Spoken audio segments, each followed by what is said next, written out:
Next topic is X-ray production. I just know that my name. I'm Prahlad Moore. Okay. Start करते हैं x-ray production. Basically x-ray production देखो कुछ भी production में कुछ खास नहीं है। एक्सरे प्रोडक्शन में खास ये है ना, हर जगह पे एनर्जी कंजर्वेशन प्रिंसिपल अगर तुमको याद है तो सब कुछ आसान हो जाएगा। बेसिकली होता क्या, तुमने अभी पिछली क्लास में पढ़ा कि कैथोड को गर्म करते हैं, थर्मोआयनिक इमिशन से इलेक्ट्रॉन निकलता है, एनोड पे पॉजिटिव चार्ज होती है, इलेक्ट्रॉन जाके टकराता है। तो जब इलेक्ट्रॉन निकलने और टकराने के बीच की प्रक्रिया में कुछ होता होगा, उसी से होता है क्या, एक्सरे प्रोडक्शन, उसी से कुछ होता है। तो देखते हैं क्या होता है बेसिकली। तो बेसिकली हमने देखने के लिए हम फिर से एक बार वही अपना पुराना वाला डायग्राम बनाते हैं कि कुछ होगा ही। तो यहाँ पे हो गया तुम्हारा कैथोड, यहाँ पे होगा तुम्हारा एनोड, ठीक है। यहाँ से इलेक्ट्रॉन निकलेंगे, इलेक्ट्रॉन जाके यहाँ पे टकराएंगे। अब इसको जूम करके देखते हैं कि इसके अंदर क्या होगा। जब इलेक्ट्रॉन इससे टकरा गए तो इसके अंदर क्या होगा। तो बेसिकली टंगस्टन का हम एक एटम बनाते हैं। टंगस्टन का एक एटम हम डिजाइन करते हैं, किसी भी चीज का एक एटम डिजाइन करेंगे तो उसको ऐसे बनाते हैं, ठीक है।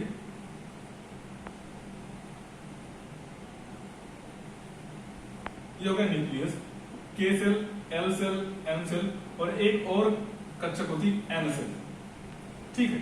ये बेसिकली जब एटॉमिक स्ट्रक्चर पढ़ाएंगे किसी दिन या तो हम बता पाएंगे कि क्या होता है। तो हर सेल में इलेक्ट्रॉन फिक्स होते हैं, के सेल में 2 इलेक्ट्रॉन, एल सेल में 6 इलेक्ट्रॉन,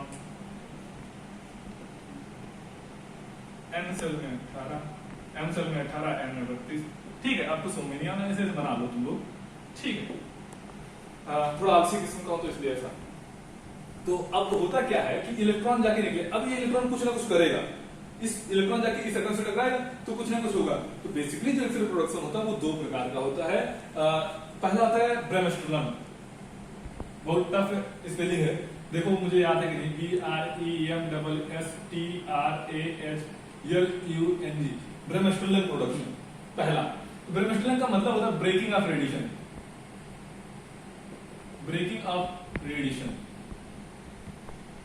RADION, ठीक है, ब्रेकिंग ऑफ रेडिएशन। तो इसमें होता क्या है, मान लो ये कैथोडिक इलेक्ट्रॉन है, मान लो ये कैथोड है, यहां से इलेक्ट्रॉन निकला, ये इलेक्ट्रॉन जाएगा। तो इसकी डिफिनेशन बेसिकली होती है when a cathodic electron cathodic electron avoid all orbital electron and come close to sufficiently close to the nucleus influence and this happen. देखते हैं क्या हो क्या रहा है। ये इलेक्ट्रॉन गया, इसने क्या किया, आउटर ऑर्बिटल के इलेक्ट्रॉन उन सबको अवॉइड कर दिया, उन सबको क्या किया, अवॉइड कर दिया और न्यूक्लियस के पास पहुंच गया। न्यूक्लियस के पास क्यों पहुंच जाएगा, इलेक्ट्रॉन पे कौन सी चार्ज है, नेगेटिव चार्ज है, न्यूक्लियस पे कौन सी चार्ज है, पॉजिटिव चार्ज। तो यहाँ पे लगेगा इलेक्ट्रोस्टैटिक अट्रैक्शन फोर्स। कौन सा फोर्स लगेगा, इलेक्ट्रोस्टैटिक अट्रैक्शन फोर्स लगेगा, जिसके इन्फ्लुएंस में ये इलेक्ट्रॉन न्यूक्लियस के पास आ जाएगा, ठीक है। अब ये न्यूक्लियस इससे पास तो आ गया, लेकिन अभी इलेक्ट्रॉन के पास क्या हुई, गति आ गई। क्या आ गई, गति। तो गति से एक चीज आ गया हमारे पास, क्या, काइनेटिक एनर्जी। क्या गया, काइनेटिक एनर्जी। तो इसका फार्मूला हाफ mE/v/E²। m मतलब मास, e से इलेक्ट्रॉन, v मतलब वेलोसिटी, e से इलेक्ट्रॉन। तो ये चीज आ गई। तो ये इलेक्ट्रॉन इसके पास तो गया, बहुत तेजी से जाता, अब इससे दूर जाना चाहेगा, इससे दूर जाना चाहेगा। अभी तक अट्रैक्शन फोर्स इस तरफ लग रहा था, अब जब इससे दूर जाना चाहेगा तो इस तरफ लगने लगेगा। इसकी वजह से इसकी काइनेटिक एनर्जी में कुछ कमी आएगी, बेसिकली इसकी वेलोसिटी में कुछ कमी आएगी, क्योंकि अट्रैक्शन फोर्स अब अपोजिट डायरेक्शन में लग रहा है। तो इसकी वेलोसिटी में कमी आने की वजह से इसकी काइनेटिक एनर्जी में कुछ कमी आएगी और ये अपना डायरेक्शन जो है ये चेंज कर लेगा, चेंज कर लेगा। ये अपना डायरेक्शन क्या होगा, चेंज कर लेगा, ठीक है। तो डायरेक्शन का चेंज और वेलोसिटी में कमी आने की वजह से इसकी एनर्जी लॉस होती है और वो एनर्जी किसमें कन्वर्ट हो जाती है, एक्सरे में कन्वर्ट हो जाती है। किसमें कन्वर्ट हो जाती है, एक्सरे में। As you know that the energy level of the X-ray is 0.25 to 125 to 125 के EV होती है बेसिकली। तो जो भी रेंज इस रे का इसमें आ जाएगा तो वो क्या कहलाएगा, एक्सरे कहलाएगा। अब ये किस पे डिपेंड करेगा, बेसिकली ये डिपेंड करेगा इलेक्ट्रॉनों का डिस्टेंस न्यूक्लियस से कितनी ज्यादा है। मान लो एक इलेक्ट्रॉन यहां से निकला और वो यहां से जा रहा है, यहां से जा रहा है, अवॉइड कर दिया, आउटर ऑर्बिटल को अवॉइड कर दिया और यहाँ पे आ गया। यहाँ पे भी अट्रैक्शन फोर्स इस पे लग रहा था लेकिन कम लग रहा था, अट्रैक्शन फोर्स क्या लग रहा था, कम लग रहा था। इसकी काइनेटिक एनर्जी में कमी आएगी लेकिन कम कमी आएगी, ये भी अपना डायरेक्शन चेंज करेगा, लेकिन इसकी वजह से जो एक्सरे प्रोड्यूस होगा वो कम इंटेंसिटी का होगा, लो इंटेंसिटी, लो इंटेंसिटी, क्योंकि दूर है। ये होगा मॉडरेट इंटेंसिटी, मॉडरेट इंटेंसिटी, ठीक है। एक इलेक्ट्रॉन निकला और यहां से निकला, वो जाके ऑर्डर जाके सीधा न्यूक्लियस से टकरा गया। तो इसकी टोटल काइनेटिक एनर्जी क्या हो गई, इस इलेक्ट्रॉन की, इलेक्ट्रॉन थर्ड की काइनेटिक एनर्जी क्या होगी, 0 हो गई। टोटल काइनेटिक एनर्जी क्या होगी, 0। और इसका पूरा का पूरा किसमें कन्वर्ट हो गया, एक्सरे में हाई इंटेंसिटी एक्सरे, किसमें हाई इंटेंसिटी। तो समझने वाली बात इसमें यह है कि जितना ज्यादा इलेक्ट्रॉन न्यूक्लियस से दूर होगा उससे प्रोड्यूस होने वाले एक्सरे की इंटेंसिटी उतनी कम होगी। जितना ज्यादा न्यूक्लियस के नजदीक होगा इलेक्ट्रॉन, कैथोडिक इलेक्ट्रॉन, उतनी ही ज्यादा इंटेंसिटी एक्सरे की होगी। ठीक है, समझ में आ गया? ठीक है, इतना समझ में आ गया तो बहुत बढ़िया। बेसिकली एक चीज मैं और बताना चाहता हूं इसमें कि अच्छा, अब जब हम लोग कैरेक्टरिस्टिक पढ़ते हैं, ब्रेमस्टेलिन में कोई कंफ्यूजन नहीं आई थी, इसी को कहते हैं ब्रेमस्टेलिन प्रोडक्शन। एक चीज का ध्यान रखना है कि ब्रेमस्टेलिन डिपेंड करता है किस पे, केबीपी पे और एमएएच पे डिपेंड करेगा। एमएएच पे तो देखिए एक्सरे प्रोडक्शन, इलेक्ट्रॉनों का प्रोडक्शन डिपेंड करेगा। केबीपी बढ़ाने से क्या होगा, अट्रैक्शन फोर्स बढ़ जाएगा। अट्रैक्शन फोर्स बढ़ जाने की वजह से क्या होगा, इलेक्ट्रॉनों की वेलोसिटी बढ़ जाएगी, और जितनी ज्यादा इलेक्ट्रॉनों की वेलोसिटी होगी उतनी ही ज्यादा काइनेटिक एनर्जी होगी, और जितनी ज्यादा काइनेटिक एनर्जी में कमी आएगी उतनी ही इंटेंसिटी की एक्सरे प्रोड्यूस होगी। पहला हो गया ब्रेमस्टेलिन। हाँ, अब दूसरा हमारे पास कैरेक्टरिस्टिक एक्सरे, ठीक है। दूसरा हमारे पास है characteristic x-ray. Basically characteristic x-ray जो होती है वो कैरेक्टर को डिफाइन करती है, वो एटम स्पेसिफिक होती है। जितनी एटम होगी वो एटम पे डिपेंड करेगी। कैरेक्टरिस्टिक कैसे डिपेंड करती है देखते हैं। बेसिकली होता क्या है, फिर से हम वही एटम ड्रॉ करते हैं एक टंगस्टन का, क्योंकि हम टंगस्टन को रेफरेंस मान के काम कर रहे हैं। वैसे एनोड भूलना मत, मॉलिब्डेनम का भी हो सकता है काम मैमोग्राफी में। ठीक है,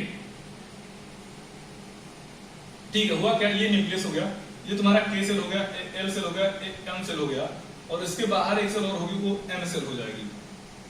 ठीक है, इसके बाहर एक सेल होगी, एम सेल हो जाएगी। अच्छा, के सेल में तुम सबको पता है कि 2 इलेक्ट्रॉन होते हैं, एल सेल में 6 इलेक्ट्रॉन होते हैं। ठीक है, एम सेल में 8 इलेक्ट्रॉन, सॉरी 8 इलेक्ट्रॉन होते हैं, मैंने माइनस कर दिया 2 क्योंकि इलेक्ट्रॉन की दुनिया से आपने। ठीक है, इसमें 2 8 18 होते हैं। ये कॉन्सेप्ट 2 8 18 32 ये कॉन्सेप्ट होता है। ठीक है, बेसिकली होगा क्या, फिर से हम कैथोडिक इलेक्ट्रॉन निकलेगा, कैथोड से इलेक्ट्रॉन निकलेगा, और कैथोडिक इलेक्ट्रॉन अब क्या करेगा, ये जाएगा और के सेल के इलेक्ट्रॉन से टकरा जाएगा। डेफिनेशन हो गया, when a cathodic electron come strike on the के सेल ऑफ द टंगस्टन या anode, it remove the orbital electron of the के सेल। ठीक है, अब जब यहाँ पे फिर से सुन लो, हिंदी में सुनो ध्यान से, होगा क्या, ये इलेक्ट्रॉन निकलेगा, इसके पास होगी काइनेटिक एनर्जी, शुरू करेगा यहाँ से, इसकी वेलोसिटी 0 होगी, जब नजदीक करता जाएगा इसकी वेलोसिटी क्या होगी, बढ़ती जाएगी, बढ़ती जाएगी, यानी कि इसकी काइनेटिक एनर्जी क्या होगी, बढ़ती जाएगी। अब इसकी काइनेटिक एनर्जी बढ़ते बढ़ते जाके इसकी बाइंडिंग एनर्जी के बराबर या बाइंडिंग एनर्जी से ज्यादा हो जाएगी, और ये जाके इसे टकरा जाएगा। तो जब इसकी बाइंडिंग एनर्जी के बराबर या इसकी बाइंडिंग एनर्जी से ज्यादा एनर्जी इसको ट्रांसफर कर दी जाएगी, तो ये अपना ऑर्बिटल छोड़ के निकल जाएगा, ये अपना ऑर्बिटल छोड़ के निकल जाएगा। अब बेसिकली यहाँ पे क्या होगा, एक वैकेंट ऑर्बिटल क्रिएट होगी। यहाँ पे क्या हो गया, एक वैकेंट ऑर्बिटल, एल सेल इसकी जगह है, एल सेल का इलेक्ट्रॉन इसकी जगह लेगा। अब एल सेल पे एक वैकेंसी खाली होगी, तो बेसिकली तुमने ध्यान दिया होगा कि 2 बार बाइंडिंग एनर्जी, और ये प्रोसेस चलता रहेगा। अब एल सेल की जगह को लेगा एम सेल, उसके बाद एम सेल ऐसे लेता रहेगा।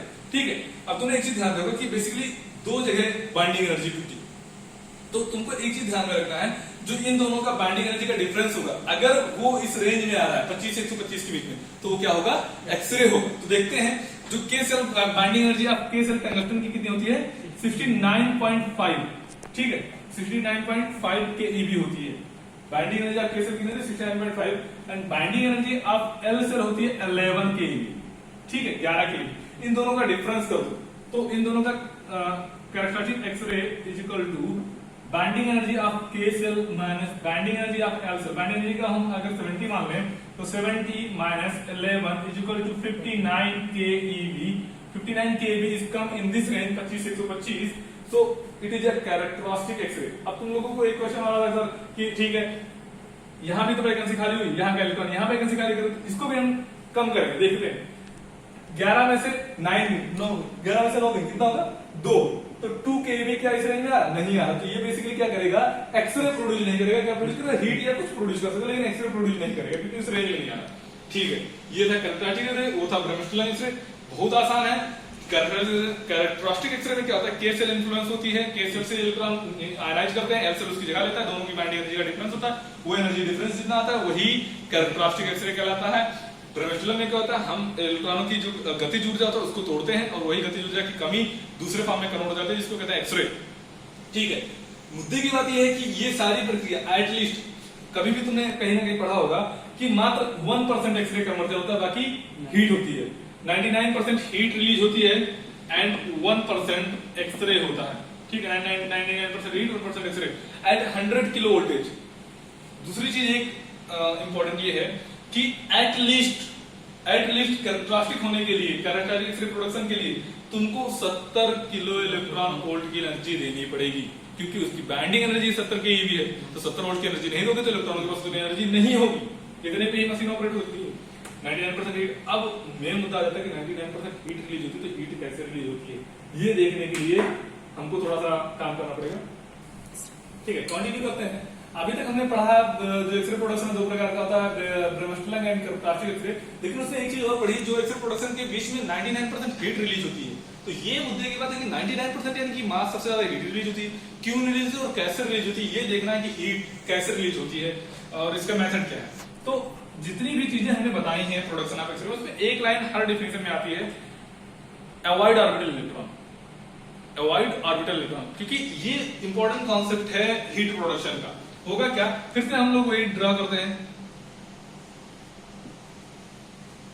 मान लेते हैं K shell, L shell, M shell, एक और सेल बना लेते हैं क्योंकि समझाने के लिए, M सेल। अच्छा, इस पे इलेक्ट्रॉन होंगे, इसमें 32 इलेक्ट्रॉन होंगे एटलीस्ट, हाँ 32 होते हैं। तो होगा क्या कि आउटर इलेक्ट्रॉन जो यहाँ से कैथोडिक इलेक्ट्रॉन है, जिसके पास एनर्जी क्या है, कम है।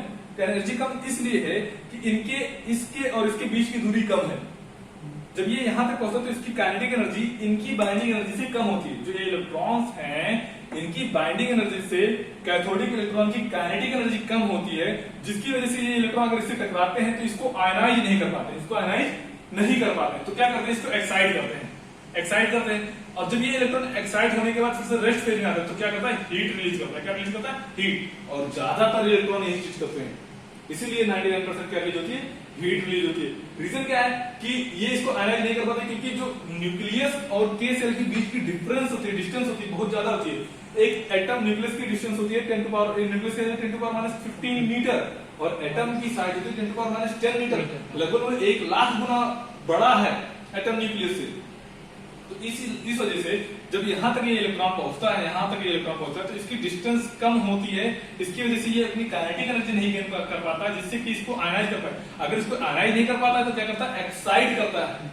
और इस एक्साइटेशन और रेस्ट फेज में आने पर हीट रिलीज होती है। और तुमको एक चीज और जानना चाहिए कि जो आउटर ऑर्बिटल है, इसमें सबसे ज्यादा ट्रैफिक है इलेक्ट्रॉन की, यानी कि 32 इलेक्ट्रॉन है।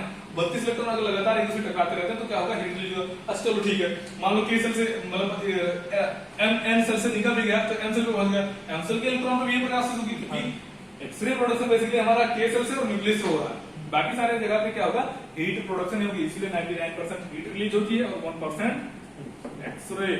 समझ में आ गया, दिस इज द फंडा ऑफ हीट प्रोडक्शन। ओके।